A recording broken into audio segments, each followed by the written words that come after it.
केंद्र सरकार MMDR bill प्रत्याहार दाबी आज बलांगीर जिलापाल कार्यालय सम्मुख में विजु छात्र जनता दल विक्षोभ प्रदर्शन करिछि। बलांगीर विजु छात्र जनता दल सभापति सोमन नंदन नेतृत्व में दलर छात्र नेता माने जोरदार विरोध करिसेंति।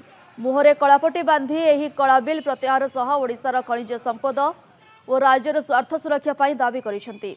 एने जिलापाल जरिया मुख्यमंत्री को एक दाबीपत्र प्रदान करिसेंति। ओडिशार हक सह कौनसी प्रकार सालिस कराजिबो नाही बोली छात्र विजेडी चेतावनी देछि। बिल प्रत्याहार न हेले आगकू जोरदार आंदोलन कराजिबो बोली चेतावनी दिया जाइछि। आज एक कला दिवस है। आपण देखो जेते भारत डबल इंजिन सरकार ओडिसा रे आसीचे से दिन नु आपण जेन गुटे एमएमडीआर बिल पास होइचे आपण देखबे इतरे कोनसे राज्य प्रभावित न हो, किंतु बहुत दुखर कथा ओडिसा रे डबल इंजिन सरकार अच्छे ओडिसा इतरे प्रभावित होची। क्या जे कि आपण इंजन भारत 45% अधिका इनु हमर ओडिसा रे एक्सपोर्ट होची।